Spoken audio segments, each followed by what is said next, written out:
메시지 성경 요한복음 7장을 함께 살펴보겠습니다.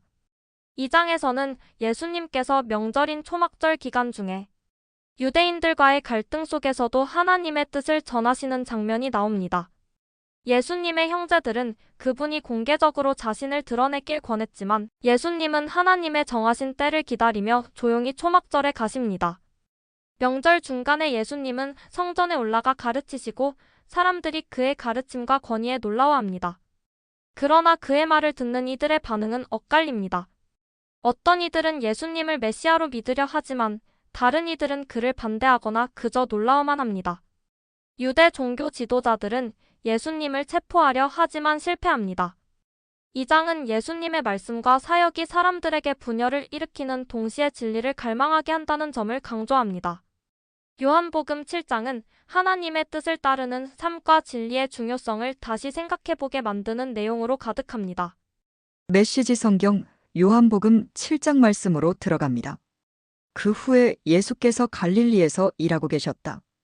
유대인들이 예수를 죽일 기회를 노리고 있었으므로 그분께서는 유대에서 돌아다니기를 원치 않으셨다.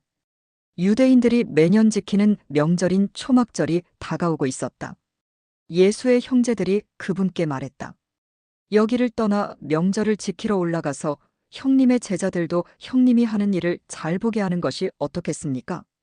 공개적으로 알려지기를 바라는 사람치고 은밀히 일하는 경우는 없습니다. 형님이 지금 하는 일을 계속하실 마음이면 밖으로 나가서 세상에 드러내십시오. 예수의 형제들이 그분을 몰아붙인 것은 그들도 아직 그분을 믿지 않았기 때문이다. 예수께서 그들에게 대답하셨다. 다그치지 마라. 지금은 나의 때가 아니다. 지금은 너희의 때다. 항상 너희의 때다. 너희는 아무것도 잃을 것이 없다. 세상이 너희에게는 반대하지 않지만 나에게는 반기를 들고 일어선다. 세상이 나를 적대하는 것은 내가 세상의 겉모습 뒤에 감춰진 악을 폭로하기 때문이다. 너희는 어서 명절을 지키러 올라가거라. 나를 기다릴 것 없다. 나는 준비되지 않았다. 지금은 내 때가 아니다. 예수께서는 이렇게 말씀하시고 갈릴리에 남아 계셨다. 그러나 가족들이 명절을 지키러 올라간 뒤에 예수께서도 올라가셨다. 하지만 사람들의 이목을 끌지 않으려고 조심하며 피해 계셨다. 유대인들은 이미 그분을 찾아다니며 그 사람이 어디 있는가 하고 묻고 다녔다. 예수를 두고 무리 가운데 다투는 말이 떠돌았다. 그분은 선한 사람이오라고 말하는 사람들도 있었고 그렇지 않소? 그는 사기꾼일 뿐이오라고 말하는 사람들도 있었다. 이런 이야기는 위협적인 유대 지도자들 때문에 조심스럽게 수군거림으로만 떠돌았다.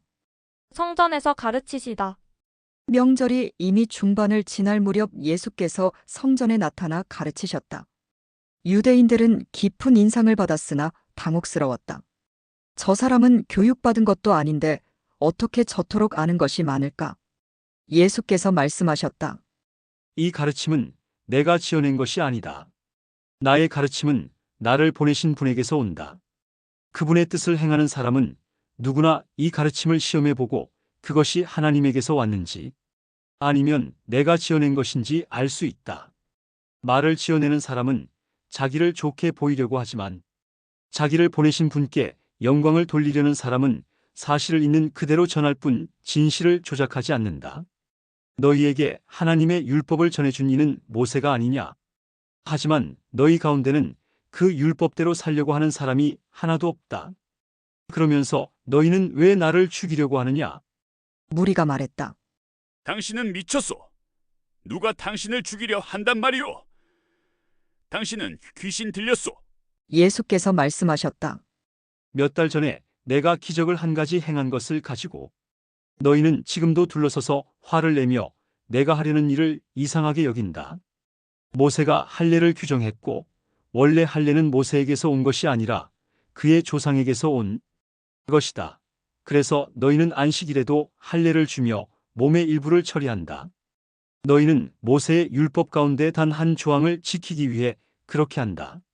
그런데 너희는 어찌하여 내가 안식일에 한 사람의 온몸을 건강하게 해주었다는 이유로 내게 화를 내느냐? 트집 잡지 마라. 너희 머리와 가슴으로 무엇이 옳은지 분별하고 무엇이 정말로 옳은지를 따져보아라. 그때 몇몇 예루살렘 사람들이 말했다. 그들이 죽이려고 하는 사람이 이 사람이 아닌가요? 이 사람이 여기에서 공공연히 다니며 자기 마음대로 말하고 있는데 아무도 제지하는 사람이 없습니다. 혹시 통치자들도 이 사람이 메시아라고 생각하는 것은 아닐까요? 우리는 이 사람이 어디에서 왔는지 압니다. 하지만 메시아는 어디에서 오는지 아무도 모르게 오실 겁니다. 성전에서 가르치던 예수께서 그 말에 자극을 받아 큰 소리로 외치셨다. 그렇다. 너희는 나를 알고 내가 어디에서 왔는지 안다고 생각하지만 나는 너희가 생각하는 데서 오지 않았다. 또한 나 스스로 일을 시작한 것도 아니다.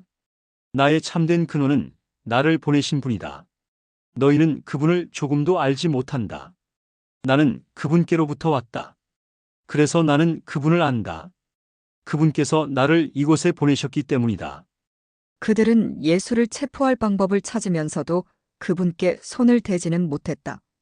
아직 하나님의 때가 되지 않았기 때문이다. 무리 가운데서 많은 사람들이 믿음으로 그분께 자신을 드리며 이렇게 말했다. 메시아가 오신다고 해도 이보다 설득력 있는 증거를 내놓으시겠는가? 이처럼 선동적인 기운이 무리 사이에 흐르는 것을 보고 놀란 바리새인들이 대제사장들과 한패가 되어 예수를 체포하라고 경비병들을 보냈다. 예수께서 그들을 물리치며 말씀하셨다.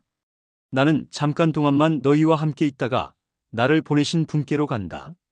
너희가 나를 찾으려고 해도 찾지 못할 것이다. 내가 있는 곳에 너희는 올 수 없다. 유대인들이 머리를 맞대고 수군거렸다. 저가 어디로 가는데 우리가 저를 찾지 못할 것이라고 하는 겁니까? 그리스 땅으로 가서 유대인들을 가르치려는 것일까요? 너희가 나를 찾으려고 해도 찾지 못할 것이다는 말이나 내가 있는 곳에 너희는 올 수 없다는 말이 무슨 뜻일까요? 명절의 절정인 마지막 날에 예수께서 입장을 분명히 하시고 큰 소리로 말씀하셨다. 누구든지 목마른 사람은 내게 와서 마셔라. 누구든지 나를 믿는 사람은 성경에서 말한 것 같이 그 깊은 곳에서 생수의 강이 넘쳐 흐를 것이다. 이것은 그분을 믿는 사람들이 받게 될 성령을 두고 하신 말씀이다. 예수께서 아직 영광을 받지 않으셨으므로 성령이 아직 사람들에게 오시지 않으셨다. 이 말씀을 들은 무리 가운데 이분은 그 예언자가 틀림없다고 말하는 사람들도 있었고 저분이야말로 메시아이시다 라고 말하는 사람들도 있었다. 그러나 메시아가 갈릴리에서 나오겠는가? 성경에는 메시아가 다윗의 혈통을 따라 다윗의 동네인 베들레헴에서 나온다고 하지 않았던가? 라고 말하는 이들도 있었다. 그렇게 무리 사이에 예수를 두고 의견이 갈렸다. 예수를 체포하려는 사람들도 있었으나 아무도 그분께 손을 대지는 못했다. 그때 성전 경비병들이 돌아와서 보고하자 대제사장과 바리새인들은 왜 그를 데려오지 않았느냐? 곧 따져 물었다. 경비병들이 대답했다. 그가 어떻게 말하는지 들어보셨습니까? 우리는 여태껏 그 사람처럼 말하는 사람을 본 적이 없습니다. 바리새인들이 말했다. 너희도 저 천하기 짝이 없는 무리처럼 미혹된 것이냐? 지도자나 바리새인들 가운데 그를 믿는 사람을 보았느냐? 그에게 미혹된 자라고는 하나님의 율법을 모르는 저 무리뿐이다. 전에 예수를 찾아왔던 사람으로 지도자이자 바리새인인 니고데모가 나서서 말했다. 먼저 당사자의 말을 들어보고 그가 무슨 일을 하는지 알아보고 나서 사람의 죄를 판결하는 것이 우리 율법에 맞지 않습니까? 그러나 그들이 그의 말을 가로막으며 말했다. 당신도 그 갈릴리 사람을 선전하는 거요? 성경에서 증거를 살펴보시오. 갈릴리에서 예언자가 단 한 명이라도 나왔는지 살펴보란 말이오. 그러고는 모두 집으로 돌아갔다.